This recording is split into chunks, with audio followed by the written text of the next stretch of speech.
ओम शांति। बाबा good morning. आज बाबा के 9 जुलाई 2023 के महावाक्य हैं।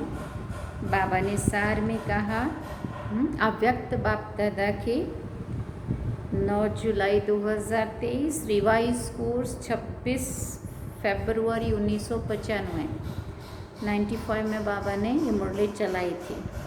सार में बाबा ने कहा संगम युग उत्सव का युग है। उत्सव मनाना अर्थात अविनाशी उमंग उत्साह में रहना। सुनेंगे इसका विस्तार। आज त्रिदेव रचता त्रिमूर्ति शिव बाप अपने रूहानी डायमंड्स के साथ डायमंड जुबली व डायमंड जयंती मनाने आए हैं। इसी विचित्र जयंती को डायमंड जयंती कहते हो क्योंकि बाप अवतरित होते ही हैं कौड़ी समान आत्माओं को हीरे तुल्य बनाने। तो बाप दादा चारों ओर के बच्चों को जो हीरे से भी अमूल्य हैं सबको सामने देख रहे हैं। बाप दादा के आगे सिर्फ मधुबन की सभा नहीं है, लेकिन विश्व के चारों ओर के ब्राह्मण बच्चों की सभा है। सबके दिल की मुबारक के स्नेह भरे गीत कहो, बोल कहो। बाप समीप से सुन रहे हैं। दिल का आवाज़ दिलाराम के पास पहले पहुंचता है। तो बाप दादा देख रहे हैं कि बच्चों के सेवा का प्रत्यक्ष प्रमाण चारों ओर से मधुवन बाप के स्वीट होम तक पहुंच रहा है। वैसे भी शिव जयंती को उत्सव कहते हैं ना। यथार्थ रीति से उत्सव आप ब्राह्मण ही मनाते हो, क्योंकि उत्सव का अर्थ ही है सर्व उमंग उत्साह में रहें। तो आप जो भी बैठे हो सभी के दिल में उत्साह और उमंग कितना है? अविनाशी है या आज के लिए ही है? पूछ रहे हैं बाबा। अविनाशी है ना। इसलिए बाप दादा इस श्रेष्ठ संगम युग को उत्सव का युग कहते हैं। हर दिन आपके लिए उत्सव संपन्न है, उत्साह संपन्न है। हर दिन उत्सव है। जो गायन है आप लोग टॉपिक रखते हो ना, अनेकता में एकता। तो प्रैक्टिकल में अनेक देश, अनेक भाषाएं, अनेक रूप रंग, लेकिन अनेकता में भी सबके दिल में एकता है ना। क्योंकि एक बाप है, चाहे अमेरिका से आए हो चाहे अफ्रीका से आए हो, लेकिन दिल में एक बाप है। एक श्रीमत पर चलने वाले हो। तो बाप दादा को अच्छा लगता है कि अनेक भाषाओं में होते हुए भी मन का गीत, मन की भाषा एक है। चाहे किसी भी भाषा वाले हों, काला ताज तो मिला है। सभी हेडफोन से अपनी अपनी भाषा में सुन रहे हैं। इसके लिए बाबा ने कहा काला ताज तो मिला है। अभी यही काला ताज बदलकर गोल्डन हो जाएगा, लेकिन सबके मन की भाषा एक है और शब्द भी एक है, मेरा बाबा। सभी भाषा वाले बोलो मेरा बाबा। हाँ, यही एक ही है। तो अनेकता में एकता है ना। तो उत्साह में रहने वाले अर्थात सदा उत्सव मनाने वाली श्रेष्ठ आत्माएं हो। कभी भी उत्साह कम नहीं होना चाहिए। पहले भी सुनाया था ब्राह्मण जीवन का श्वास है उमंग उत्साह। अगर श्वास चला जाए तो जीवन सेकंड में खत्म हो जाएगी। तो ब्राह्मण जीवन में यदि उमंग उत्साह का श्वास नहीं तो ब्राह्मण जीवन नहीं। जो सदा उमंग उत्साह में होगा वो फलक से कहेगा कि ब्राह्मण है ही उमंग उत्साह के लिए। और जिसका उमंग उत्साह कम हो जाता है उसके बोल ही बदल जाते हैं। वो कहेगा है तो सही, होना तो चाहिए, हो जाएगा। तो ये भाषा और उस भाषा में कितना अंतर है। उसके हर बोल में तो ज़रूर होगा, होना तो चाहिए। तो ये जो तो होता है ना, ये उमंग उत्साह का प्रेशर कम होने से ही होता है। होने से ही ऐसे बोल, कमज़ोरी के बोल निकलते हैं। तो उमंग उत्साह कभी भी कम नहीं होना चाहिए। कभी कम नहीं होता है ना। बाप दादा कहते हैं सदा वाह वाह कहो और कहते हैं वाय वाय, माना क्यों क्यों वाय। अगर कोई भी परिस्थिति में वाय शब्द आता है तो उमंग उत्साह का प्रेशर कम हो जाता है। बाप दादा ने अगले साल भी विशेष डबल फॉरेनर्स को कहा था कि वाई शब्द को ब्राह्मण डिक्शनरी से चेंज कर दो। जब वाई शब्द आए तो फ्लाई शब्द याद रखो, तो वाई खत्म हो जाएगा। कोई भी परिस्थिति छोटी भी बड़ी जब बड़ी लगती है तो वाई शब्द आता है। ये क्यों, ये क्या, और फ्लाई कर लो तो परिस्थिति क्या होगी, एक छोटा सा खिलौना बन जाएगी। तो जब भी वाई शब्द मन में आवे तो कहो ब्राह्मण डिक्शनरी में वाई शब्द नहीं है, फ्लाई है, क्योंकि वाई वाई हाय हाय करा देता है। बाप दादा को हंसी भी आती है। एक तरफ कहेंगे नहीं हमारे जैसा श्रेष्ठ भाग्य किसी का नहीं है, अभी अभी ये कहेंगे, और अभी अभी उत्साह कम हुआ तो कहेंगे पता नहीं मेरा भाग्य ही ऐसा है, मेरे भाग्य में इतना ही है। तो हाय हाय हो गया ना। तो जब भी हाय हाय का नज़ारा आवे तो वाह वाह कर लो तो नज़ारा भी बदल जाएगा और आप भी बदल जाएंगे। डबल विदेशी आजकल पॉजिटिव थिंकिंग का कोर्स कराते हैं ना, सभी विदेश में विशेष कोर्स ये कराते हो, तो अपने को भी ये कराते हो या दूसरों को ही कराते हो। जिस समय कोई ऐसी परिस्थिति आ जाए तो अपने को ही स्टूडेंट बनाकर खुद ही टीचर बन करके अपने को ये कोर्स कराओ। अपने को करा सकते हो या सिर्फ दूसरों को करा सकते हो, बाबा पूछ रहे। दूसरे को कराना सहज है जब ये नेचुरल स्थिति हो जाए कि हर व्यक्ति को बात को पॉजिटिव वृत्ति से देखो, सुनो या सोचो, तो कैसी स्थिति होगी। आजकल के साइंस द्वारा भी ऐसे साधन निकले हैं जो रफ माल को भी बहुत सुंदर रूप में बदल देते हैं। देखा है ना क्या से क्या बना देते हैं। तो आपकी वृत्ति क्या ऐसा परिवर्तन नहीं कर सकती है। आवे नेगेटिव रूप में, लेकिन आप नेगेटिव को पॉजिटिव वृत्ति से बदल दो। अगर हलचल में आते हैं तो उसका कारण है नेगेटिव सुनना, सोचना व बोलना या करना। ये मॉडल बनाते हो ना सोचो, ना देखो, ना बोलो, ना करो। साइलेंस की पावर क्या नेगेटिव को पॉजिटिव में नहीं बदल सकती।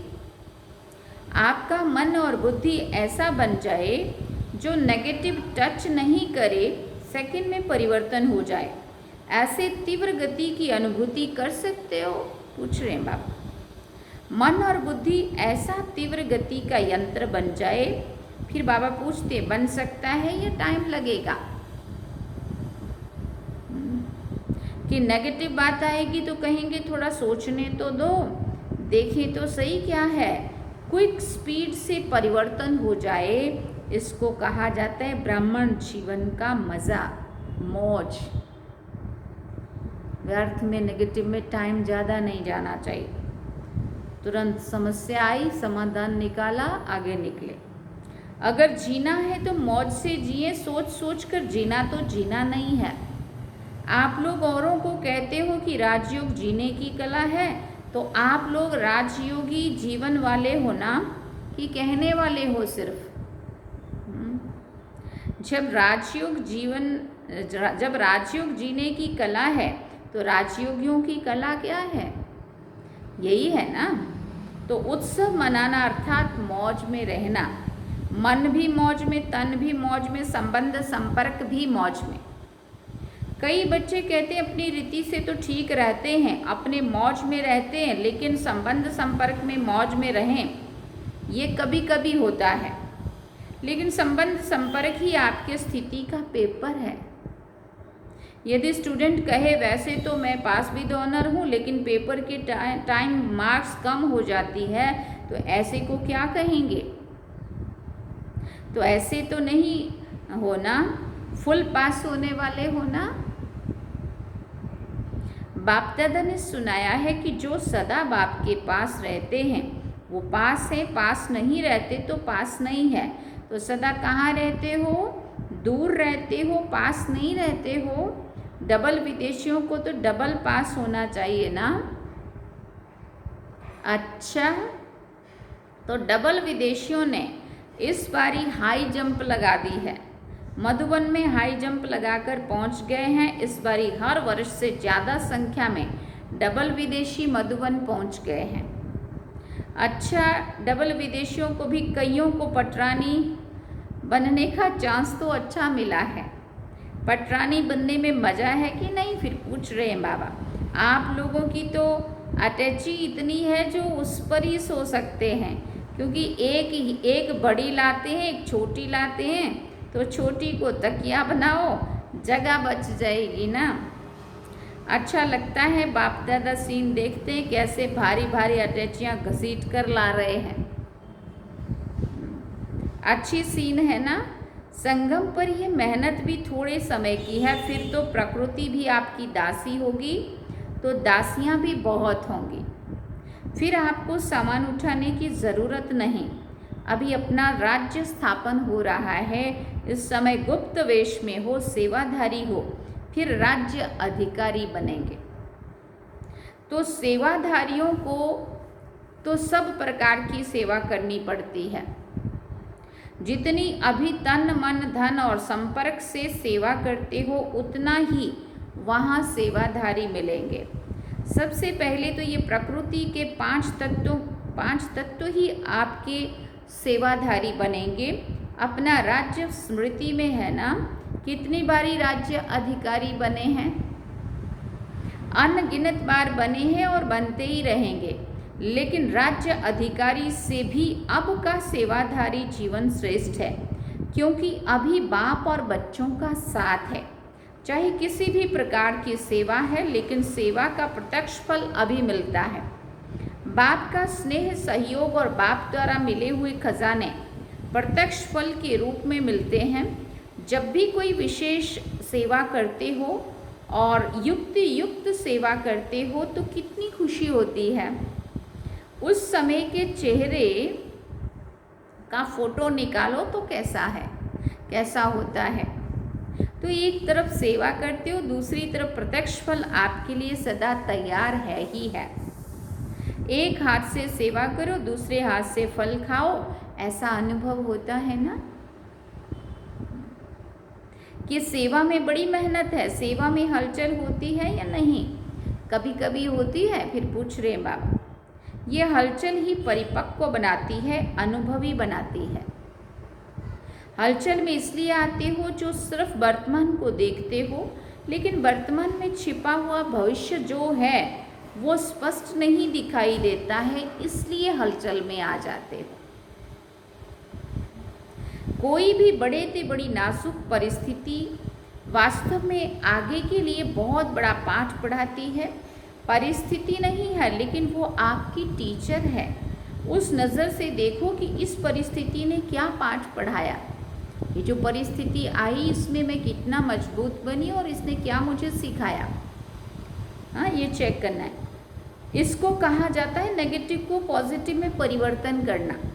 सिर्फ परिस्थिति को देखते हो तो घबरा जाते हो, और परिस्थिति माया द्वारा सदा नए नए रूप से आएगी। वैसे ही नहीं आएगी, जिस रूप में आ चुकी है उस रूप में नहीं आएगी, नए रूप में आएगी। तो उसमें घबरा जाते हैं, ये तो नई बात है, ये तो होता ही नहीं है, ये तो होना ही नहीं चाहिए। हम समझते ही नहीं कि माया और दूसरे रूप से इस रूप से आई है। लेकिन समझ लो कि माया अंत तक बहुरूप दिखाएगी। माया को बहुरूपी बनना बहुत जल्दी और अच्छा लगता है। जैसे आपकी स्थिति होगी ना, वैसी परिस्थिति बनाकर आएगी। आज मानो आप थोड़ा सा अलबेले जीवन में हो तो माया भी उसी अलबेलेपन परिस्थिति रूप में आएगी और अलबेला बनाएगी। आज मूड थोड़ा ऑफ है, जैसे होनी चाहिए वैसे नहीं है, तो मूड ऑफ की परिस्थिति में ही माया आएगी। फिर सोचते हैं कि पहले ही मैं सोच रही थी कि ये क्या हुआ। इसलिए माया को देखने के लिए, जानने के लिए त्रिकालदर्शी और त्रिनेत्री बनो। आगे पीछे सामने त्रिनेत्री बनो। आप सभी त्रिनेत्री और त्रिकालदर्शी हो ना? डबल फॉरेनर्स त्रिकालदर्शी हैं? पूछ रहे हैं बाबा, यस और नो? हाँ, तो सब बोलो हाँ जी या ना जी। तो सब ने बोला प्यार से बाबा जी, हाँ जी। अपनी भाषा से तो ये अच्छा बोलते हैं, सब खुश हो? तो फिर सभी ने कहा हाँ जी बाबा। इतने बड़े संगठन में मज़ा आ रहा है? फिर सभी ने कहा हाँ जी बाबा। कोई कोई ये तो नहीं सोच रहे हैं कि अगले वर्ष भीड़ में नहीं आएंगे, थोड़ा पीछे आएंगे। संगठन का मज़ा भी बड़ा प्यारा है। वैसे आना तो प्रोग्राम प्रमाण ही ज़्यादा नहीं आना, लेकिन आदत ऐसी होनी चाहिए जो सब में एडजस्ट कर सके। एडजस्ट करने की पावर सदा विजय बना देती है। ब्रह्मा बाप को देखा तो बच्चों से बच्चा बनकर एडजस्ट हो जाता, बड़ों से बड़ा बनकर एडजस्ट हो जाता। चाहे बैगरी लाइफ हो, चाहे साधनों की लाइफ, दोनों में एडजस्ट होना और खुशी खुशी से होना, सोचकर नहीं होना। यहाँ दुखी तो नहीं होते हो, लेकिन खुशी की बजाय थोड़ा सोच में पड़ जाते हो, ये क्या हुआ, ये कैसे हुआ। तो सोचने वाले को एडजस्ट होने के मज़े में कुछ समय लग जाता है। अपने को चेक करो कि कैसी भी परिस्थिति हो, चाहे अच्छी हो चाहे हिलाने वाली हो, लेकिन हर समय हर सर्कमस्टांसेस के अंदर अपने को एडजस्ट कर सकते हैं? पूछ रहे हैं बाबा। डबल फॉरेनर्स को अकेलापन भी अच्छा लगता है और कंपेनियन भी बहुत अच्छे लगते हैं, लेकिन कंपनी में हो या अकेले हो, दोनों में एडजस्ट होना, ये है ब्राह्मण जीवन। ऐसे नहीं कि संगठन हो और माथा भारी हो जाए, नहीं, मुझे एकांत चाहिए, ये घमसान में नहीं, मुझे अकेला चाहिए। मन अकेला अर्थात बाह्य मुक्ता से अंतर्मुक्ता की ओर चले जाओ तो अकेलापन है। कोई कोई कहते हैं ना, अकेला कमरा चाहिए, दो भी नहीं चाहिए। अकेला मिले तो भी मौज से सो जाओ, और 10 के बीच में भी सोना हो तो भी मौज से सो। फॉरेनर्स 10 के बीच में सो सकते हैं कि मुश्किल है? हाँ, फिर पूछा बाबा ने, सो सकते हैं? ये सब ने कहा हाँ जी। अच्छा, अभी अगले वर्ष 20 को बुलाएंगे, 20 को सुलाएंगे। देखो, समय बदलता रहता है और बदलता रहेगा। दुनिया की हालतें नाजुक हो रही है और भी होंगी। फिर बाबा ने कहा होना ही है। अभी सिर्फ एक स्थान पर अलग अलग होती हैं, आखिर में सब तरफ इकट्ठी होंगी। तो नाजुक समय तो आना ही है। समय नाजुक हो लेकिन आपकी नेचर नाजुक ना हो।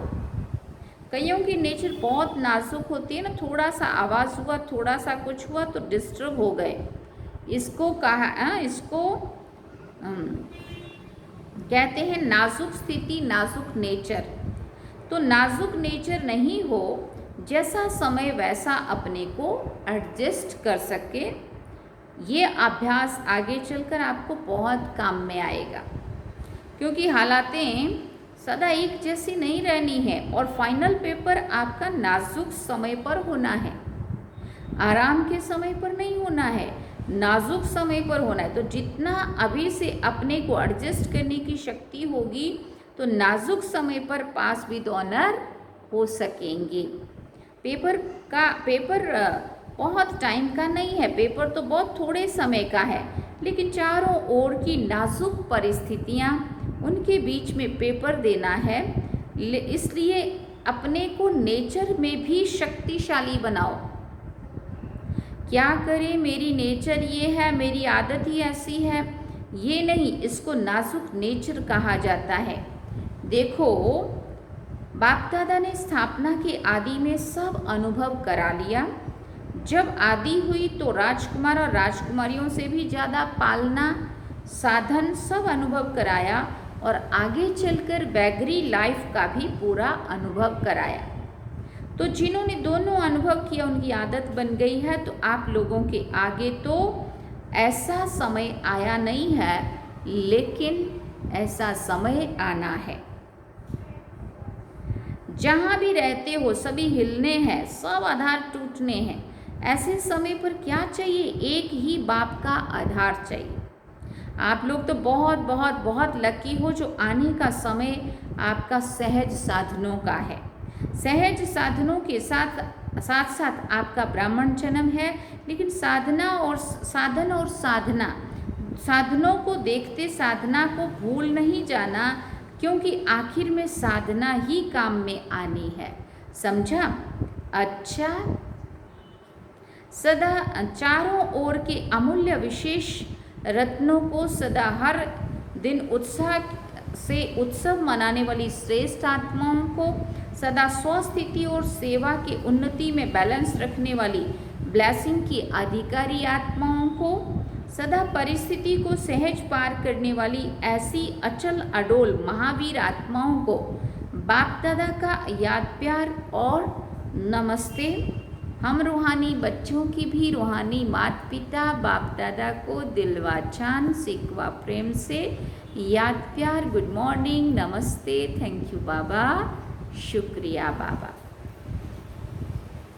वरदान में बाबा ने कहा, संपूर्णता द्वारा संपन्नता की प्रारब्ध का अनुभव करने वाले सर्व झमेलों से मुक्त भव। संगम युग पर सागर गंगा से अलग नहीं, गंगा सागर से अलग नहीं। इसी समय नदी और सागर के समाने का मेला होता है। जो इस मेले में रहते हैं वो सर्व झमेलों से मुक्त रहते हैं, मुक्त हो जाते हैं। लेकिन इस मेले का अनुभव वही कर सकते हैं जो समान बनते हैं।